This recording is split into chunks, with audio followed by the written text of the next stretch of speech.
नमस्ते दोस्तों, कैसे हैं आप सब। आज हम गुजरात के सौराष्ट्र में स्थित सोमनाथ मंदिर के बारे में बात करने जा रहे हैं, जो कि 12 ज्योतिर्लिंगों में से प्रथम ज्योतिर्लिंग है। दोस्तों, अगर आप सोमनाथ जाने का प्लान बना रहे हैं तो ये वीडियो आपके लिए काफी यूजफुल है। आज की वीडियो में हम जानेंगे कि हमको सोमनाथ कैसे पहुंचना है, सोमनाथ में हम रुके कहाँ, सोमनाथ में भोजन करने की क्या व्यवस्था है, सोमनाथ हमें कब जाना चाहिए और कितने दिन का स्टे बनाना चाहिए, सोमनाथ में हम कहाँ कहाँ घूमे और अंत में हम ये भी जानेंगे कि सोमनाथ की यात्रा का कुल खर्चा कितना आएगा। तो दोस्तों, बने रहिए हमारे इस वीडियो में, एक एक करके सारी बातों को विस्तार पूर्वक समझते हैं, जिससे आपको सोमनाथ जाने में काफी आसानी हो जाए।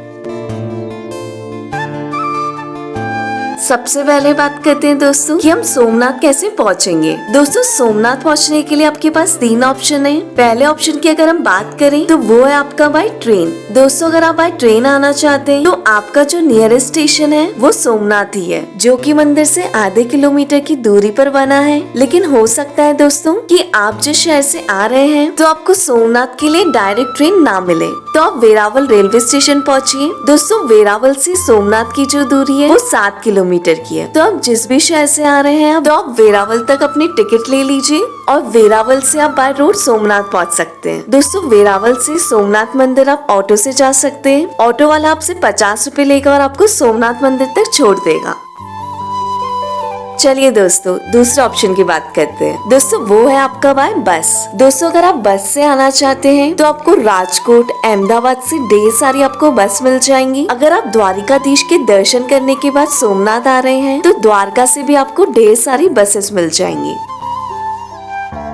तीसरे ऑप्शन की बात करते हैं दोस्तों, वो है आपका फ्लाइट से। दोस्तों, अगर आपका माध्यम फ्लाइट है तो नियरेस्ट एयरपोर्ट है वो है आपका किशोद एयरपोर्ट। तो दोस्तों, किशोद तक आप अपनी फ्लाइट की बुकिंग करवा लीजिए और अगर आपको किशोद तक फ्लाइट नहीं मिलती है तो आप पहुंच सकते हैं दीव एयरपोर्ट। तो दोस्तों, ये था कि हम सोमनाथ कैसे पहुंचे।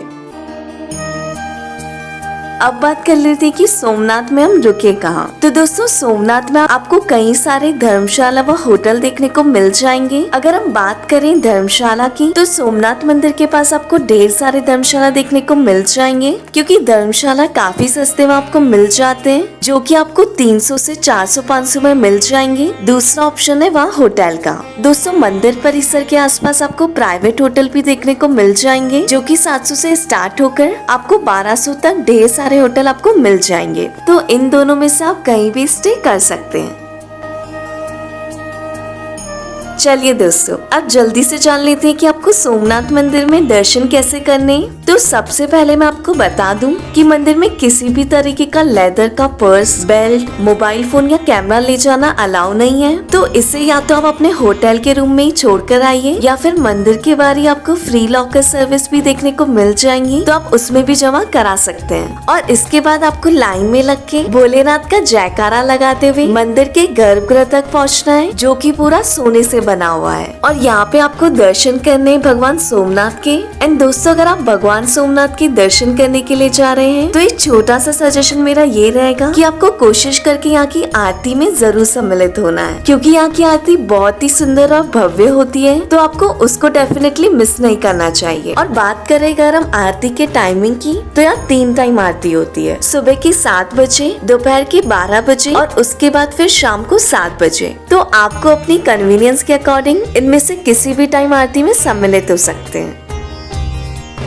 चलिए दोस्तों, भगवान सोमनाथ के दर्शन करने के बाद आपको मंदिर के बाहर आ जाना है और इसके बाद यहाँ पे सोमनाथ में और भी काफी सारी प्लेसेस हैं जहाँ आप विजिट कर सकते हैं, तो आप उनके बारे में जान लेते हैं। तो दोस्तों, सबसे पहले आप विजिट कर सकते हैं मंदिर परिसर के ठीक पीछे बना हुआ भगवान सोमनाथ का पुराना ज्योतिर्लिंग मंदिर, जिसे अहिल्याबाई द्वारा स्थापित किया गया था। तो आप वहाँ भी जाकर दर्शन पूजन कर सकते हैं। एंड दोस्तों, मुख्य सोमनाथ मंदिर में तो आपको गर्भगृह के अंदर प्रवेश करने की अनुमति नहीं मिलती है, आपको बाहर से ही रहकर दर्शन पूजन करने होते हैं। लेकिन इस मंदिर में आप गर्भगृह के अंदर प्रवेश करके और वहाँ पे अपना दर्शन पूजन कर सकते हैं।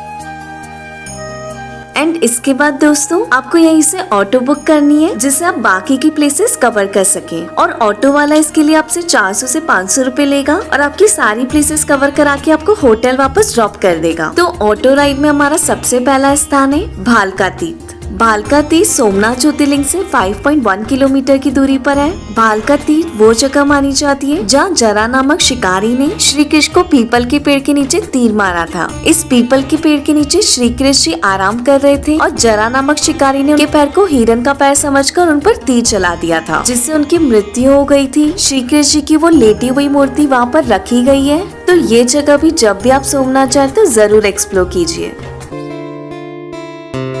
इसके बाद अगली जगह है बाणगंगा। माना जाता है यही वो जगह है जहाँ से जरा नामक शिकारी ने श्री कृष्ण जी पर तीर चलाया था। बाणगंगा भालका तीर्थ से 1.5 किलोमीटर की दूरी पर है और ये जगह इसलिए भी विख्यात है क्योंकि यहाँ पर 5 प्राकृतिक शिवलिंग हैं जो पानी के इतने फ्लो के बाद भी आपको ऊपर दिख जाते हैं। लेकिन कई बार पानी इतना ज्यादा होता है कि आपको 5 शिवलिंग नहीं दिख पाते, 2 या 3 शिवलिंग ही दिख पाते हैं। तो जब आप सोमनाथ जाए तो इस जगह को भी एक्सप्लोर कर सकते हैं।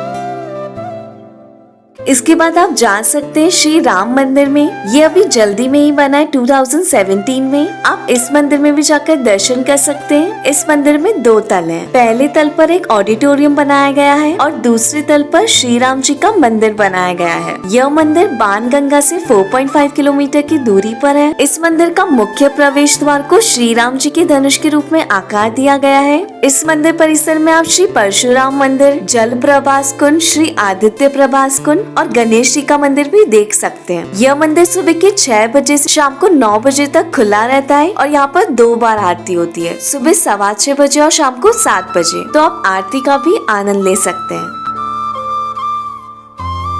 फिर आप यहाँ से 200 मीटर की दूरी पर सूर्य मंदिर भी जा सकते हैं और मंदिर में आपको सूर्य देव और छाया देवी मुख्य विग्रह के रूप में देखने को मिल जाएंगे। इसके अलावा मंदिर के चारों ओर दीवारों पर और भी देवी देवताओं की मूर्ति बनी हुई है। एंड दोस्तों यहाँ पर मैं आपको बता दूं कि ये मंदिर गुजरात का सबसे पुराना सूर्य मंदिर है और ऐसा माना जाता है कि पांडवों ने अपने अज्ञातवास के दौरान यहाँ पर रहकर सूर्य देव की उपासना की थी।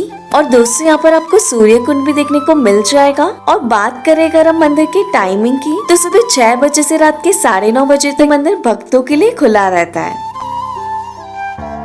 और दोस्तों सूर्य मंदिर के ठीक पीछे आप विजिट कर सकते हैं 5 पांडव गुफा। और इस गुफा की खोज बाबा नारायण दास ने सन 1949 में की थी। एंड दोस्तों यहाँ पर मैं आपको बता दूं गुफा का जो प्रवेश द्वार है वो काफी पतला और सकरा है, तो आपको बहुत ही सावधानी से इसमें जाना होगा। इसके बाद आप जा सकते हैं त्रिवेणी संगम। त्रिवेणी संगम यहाँ पर हिरन नदी, कपिला नदी और सरस्वती नदी का संगम माना जाता है। ये जगह अपने आप में ही एक विशेष महत्व रखती है। माना जाता है कि इस संगम में जिसने स्नान कर लिया उसके सारे पाप धुल जाते हैं। ये सोमनाथ ज्योतिर्लिंग से 2 किलोमीटर की दूरी पर और श्री राम मंदिर से 1.2 किलोमीटर की दूरी पर स्थित है।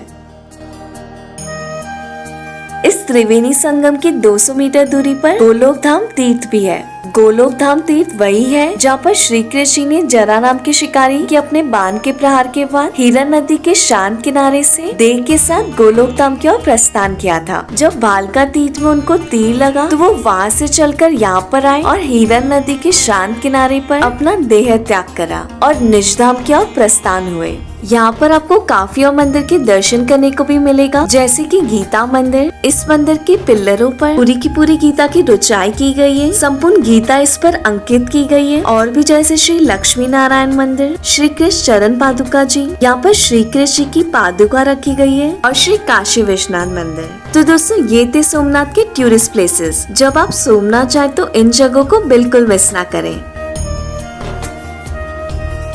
चलिए दोस्तों अब हम बात करते हैं कि सोमनाथ में खाने पीने की क्या व्यवस्था है। तो सोमनाथ में आपको कई सारे रेस्टोरेंट मिल जाएंगे जहाँ पर आपको 100 से 150 में भरपेट थाली मिल जाएगी। और अगर आप फ्री में भोजन करना चाहते हैं तो पुराने सोमनाथ मंदिर के जस्ट पीछे सोमनाथ ट्रस्ट के द्वारा श्री सोमनाथ प्रसाद चलाया जाता है, जहाँ पर आप फ्री में भोजन कर सकते हैं।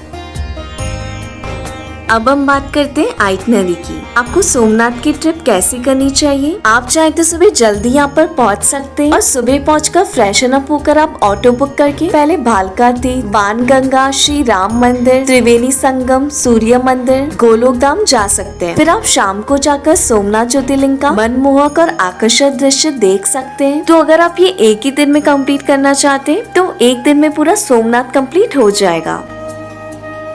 अब अंत में सबसे जरूरी बात करते हैं बजट की। बजट में सबसे पहले आपका स्टे आपको यहाँ पे 300 से लेकर 1000 रुपए तक आपके बजट के अकॉर्डिंग मिल जाएगा। या होटल में एक ठीक ठाक रूम भी बुक करते हैं तो चलो उसका किराया मान लेते हैं 600 से 700 रुपए। इसके बाद है यहाँ पर मील्स आपको यहाँ पर 200 से लेकर 300 रुपए पर डे में हो जाएगा। और इसके बाद है यहाँ पर ट्रांसपोर्टेशन चार्ज। ट्रांसपोर्टेशन का आपको यहाँ पर काफी कम खर्चा होने वाला है क्योंकि काफी सारी चीजें आपके पास में ही रहेंगी। तो आप एक ऑटो बुक कर सकते हैं जो पूरे दिन का चार्ज 400 लेगा और आपको पूरी सोमनाथ के दर्शन करा देगा। तो अब इस ट्रिप का एस्टिमेट बजट कैलकुलेट करें तो आपको ये 1400 से 1500 में आपकी ये सोमनाथ की ट्रिप पड़ जाएगी। तो दोस्तों आज की वीडियो में सिर्फ इतना ही। आशा करती हूँ कि आपको सोमनाथ कैसे एक्सप्लोर करना है ये पूरी जानकारी आपको मिल गई होगी। और अगर आपको ये वीडियो थोड़ी सी भी पसंद आई हो तो इसे लाइक कर दीजिए और शेयर कीजिए उनके साथ जो सोमनाथ जाने का प्लान बना रहे हैं। मिलते हैं आप सबसे जल्दी एक नई वीडियो के साथ।